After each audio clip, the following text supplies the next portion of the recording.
In this video I'm going to talk about profit and I'm going to take sort of a mathematical route through it.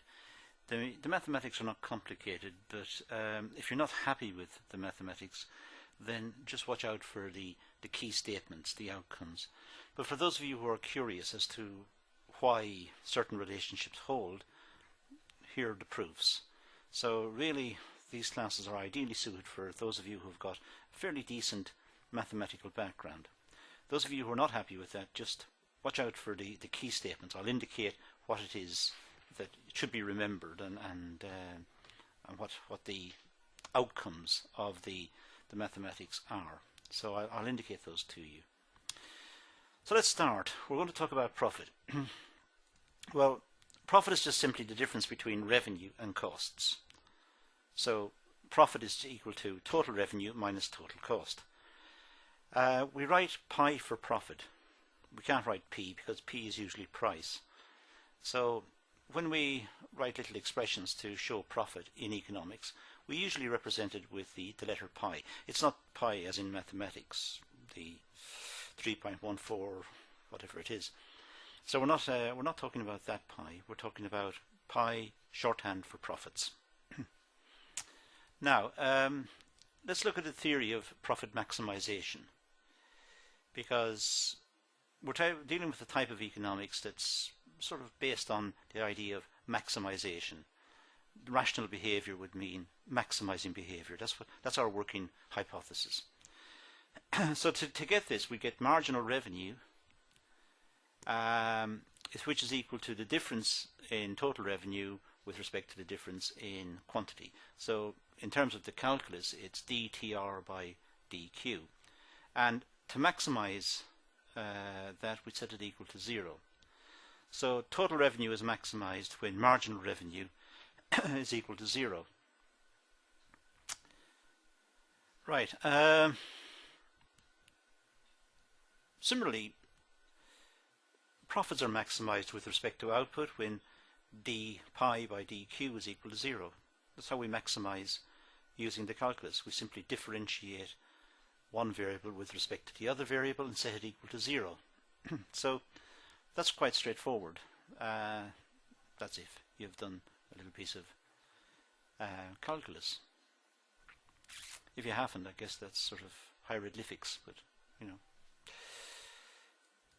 know. Now, we know that profit is equal to total revenue minus total cost. That's not rocket science. We have profit is the difference between total revenue and total cost. Okay. Now, if we take a small amount, a small change in profit, divided by a small change in quantity, if we do that all the way across, then that relationship must hold. It must be dq by d pi by dq, which is equal to dtr by dq minus dc by dq. In other words, the first differential of profit with respect to quantity of output is equal to the first differential of total revenue with respect to output minus the total differential of total cost with respect to output. If you look at that expression, in a way we haven't done anything very big with it. We just simply said we'll take a change in pi. There's the change in pi, d, very small change, infinitesimal change. If we change this one, we must change over here. So we change that and we change that, and in a sense we divide everything by this. So we haven't really done a lot there. If we're going to maximize profits, we'd set it all equal to 0. That's what we do. We set things equal to 0 to find a maximum, or in fact to find a minimum, but more about that later. Well, we've just got our definitions here. Really what we've got is we've got the differential of total revenue with respect to output, this one here, that's just marginal revenue. This one over here is just marginal cost. That's the definition of marginal cost. That's the definition of marginal revenue. So there you are. So maximizing profit with respect to output, differentiating it with respect to output, and setting it equal to 0 means marginal revenue minus marginal cost is equal to 0.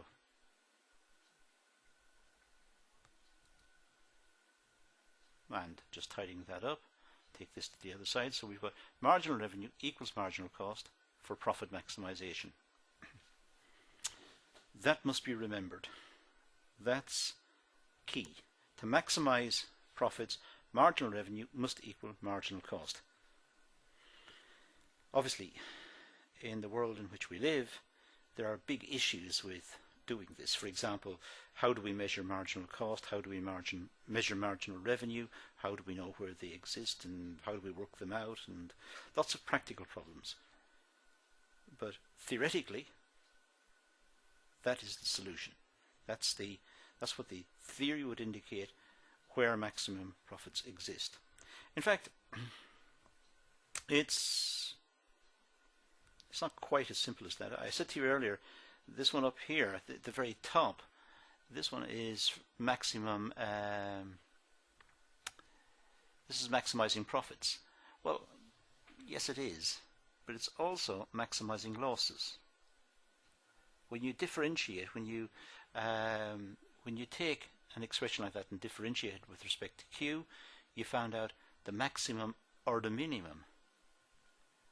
So really, those of you who have done calculus will realize you've got to have a second order condition. You've got to differentiate it again to see if it's greater than 0 or less than 0. So this condition here is for maximum profits, or indeed, would you believe, hard to believe but true, it could be for maximum losses. So we need some way of making sure that we're picking up the profit one, not the loss one, because this rule will give us both. It will give us maximum profits or maximum losses. So clearly we don't want to maximize losses, so we need a second rule.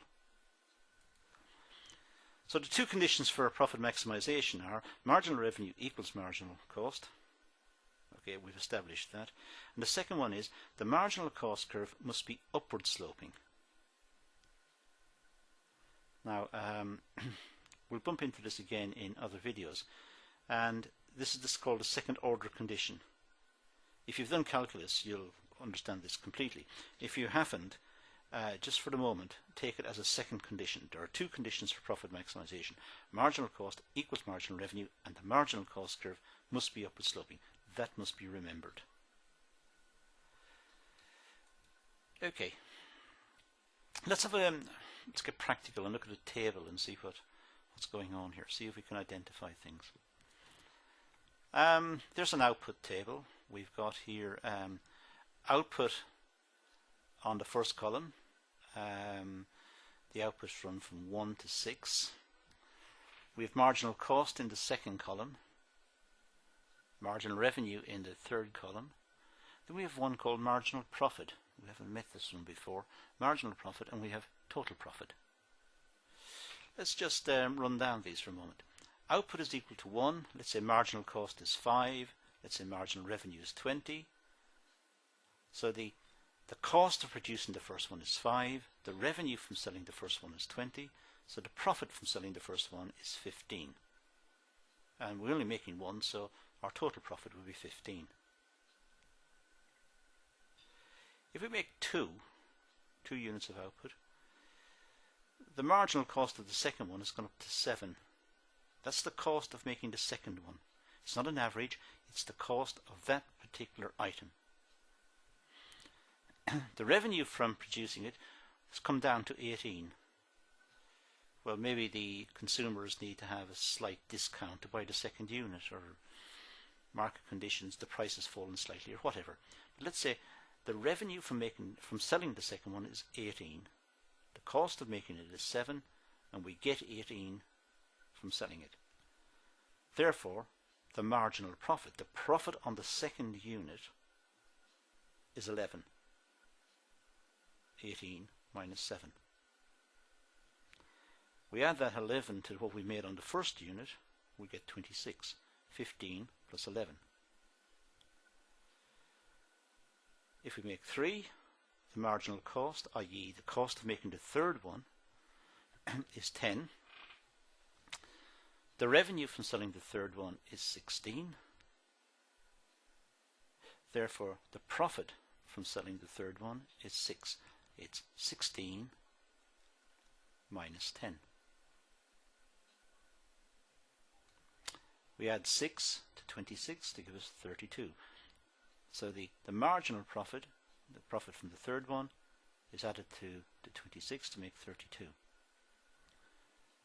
On the fourth one,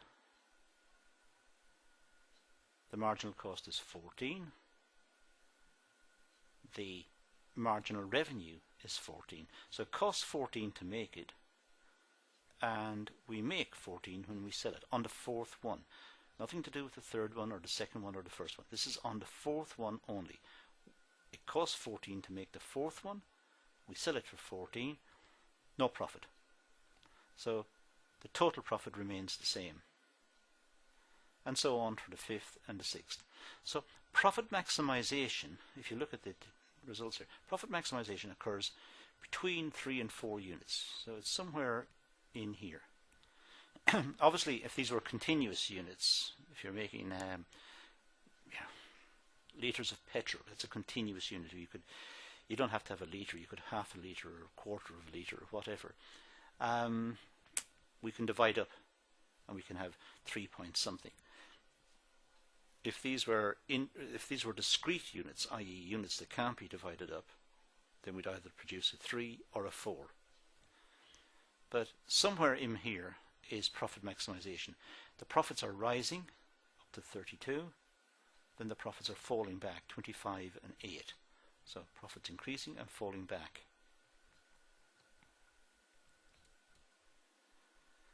So there's our table again. I've just changed it around slightly. And here is here's our profit. I've just sketched it over like this one. Somewhere between 3 and 4, profit is at a maximum. So it's in there somewhere. And that's the point where marginal revenue equals marginal cost. It's got to be in there somewhere. Somewhere at that point. So what have we learned so far? Well, we've learned that profit maximization occurs when marginal revenue equals marginal cost and where marginal cost is upward sloping. If it's upward sloping, we rule out the possibility of loss maximizing. For marginal revenue equal to marginal cost, we could be profit maximizing or loss maximizing. To rule that out, we have marginal cost upward sloping. Right, let's look ahead in terms of diagrams to see if it gets a bit better.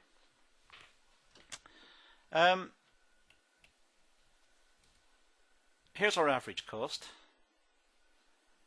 It's U-shaped, and we get that from production. As output increases, workers and machines become more efficient, average cost starts to fall. As output continues to grow, at some stage the factory gets too big, or the processing plant gets too big, it becomes complex, the machines start to wear out faster, workers are getting each other's way, it becomes congested, etc., etc., and costs start to rise. So we have a U-shaped curve, really reflecting the law of diminishing returns. I suppose it is the law of diminishing returns which gives us that curve. However, this cost curve, it also includes explicit costs. These are the costs of raw materials, labour, all of the things that go to make up the product, but it also includes implicit costs. That means it includes opportunity costs.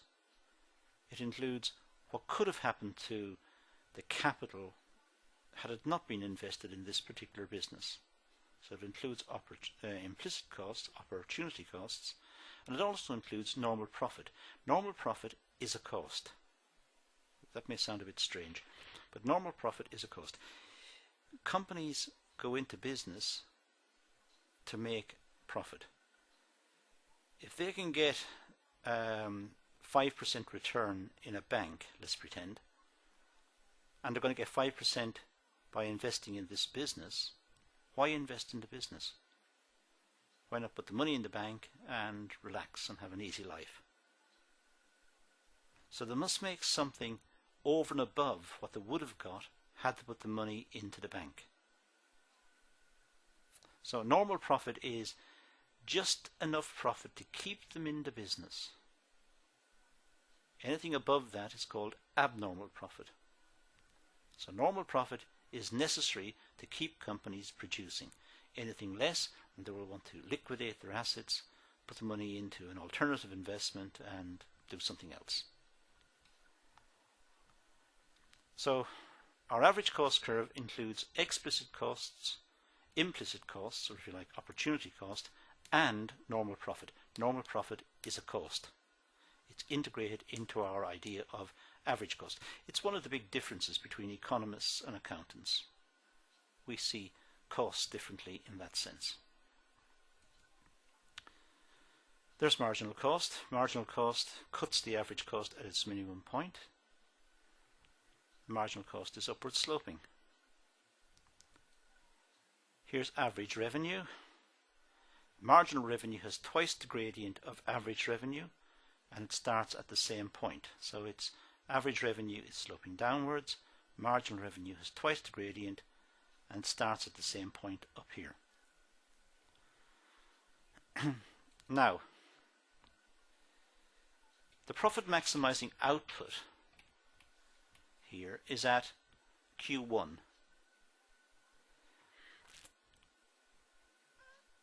At Q1, marginal revenue equals marginal cost there. So that's the profit maximizing output level. That's the profit maximizing output level. Now the total cost of producing Q1 is that area. It's the average times the quantity, which is the total. That's the total cost of producing at that level.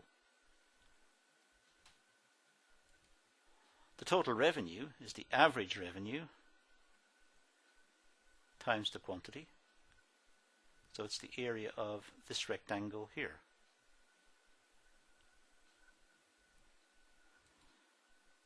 Now if we take away the total cost from the revenue, we get left this one here. And this is called abnormal profits. It's abnormal because normal profits are included in the curve. So this point here has our normal profits. That's the amount that's necessary to keep the companies producing. If they make anything above that, that's called abnormal profit. They're making more than they need to continue to produce. So this rectangle here, the greenish rectangle, that one is abnormal profits. That's the extent of the abnormal profits. So ABCD is abnormal profits, sometimes called excess profits, excess or abnormal profits. And that's a diagrammatic illustration of profit maximization. So why profit maximize? Well, if the entrepreneur is the owner and the manager, then maximizing profits will maximize income. If the entrepreneur is the owner and the manager, then the more the entrepreneur generates, i.e. the greater the profits, then the greater the income. So there's an incentive there, a direct incentive. Sometimes profit maximization may be forced on companies by competitive pressure. Sometimes companies are forced to be efficient because of competition. Competition within the country, or perhaps international competition due to competitive situations overseas. Now the criticisms of profit maximization. Well, why should companies profit maximize in non-competitive markets? Good question. Why bother? If they are monopolists, or if they have got market power, they don't have to profit maximize. They could just make enough and be happy and relax. They don't have to be that efficient. consumers will pay for it anyway, depending on the elasticity of demand. It's also the case that what we call the separation of ownership from control means that managers could steer the firm away from profit maximization and pursue their own interests. Companies are complex. Companies may be owned by one group of people, the shareholders, who are not actually involved in the business. Maybe it's the managers who run the business. And the managers have a different set of objectives to the shareholders. The shareholders want security of investment, they want high dividends, and they want a reputable company, a reputable, secure company for their investment with high dividends. Whereas the managers might want high salaries, good working conditions, long holidays, bonuses. They're different. So the separation of ownership from control means that the managers can steer the companies away from profit maximization. So finally, the criticism of profit maximization. Well, some studies suggest that businessmen don't use marginalist rules because of uncertainty surrounding decision making. It's highly unlikely that companies know where their marginal cost is or what the marginal revenue is. If you walk onto a production belt where items are coming through, perhaps being mass produced, it's very difficult to just point at one and say how much to make that one, that particular one, not the one before it, not the one after it, just that one. And if you can't do that, you can't use marginalism. So although the mathematics are very interesting and the whole thing looks quite interesting, it may not be very operational. Okay, that's an overview of profit maximization. As I said, if you're not happy with the mathematics, don't worry about it. Just remember that marginal revenue equals marginal cost, and the marginal cost curve must be upward sloping, and that will give you profit maximization. And then be wary of the fact that not all companies profit maximize, and economists don't believe that all companies profit maximize. It is just one model amongst many, and there are many others to be considered under a literature called the theory of the firm. Okay, that's it for now, so thanks for watching.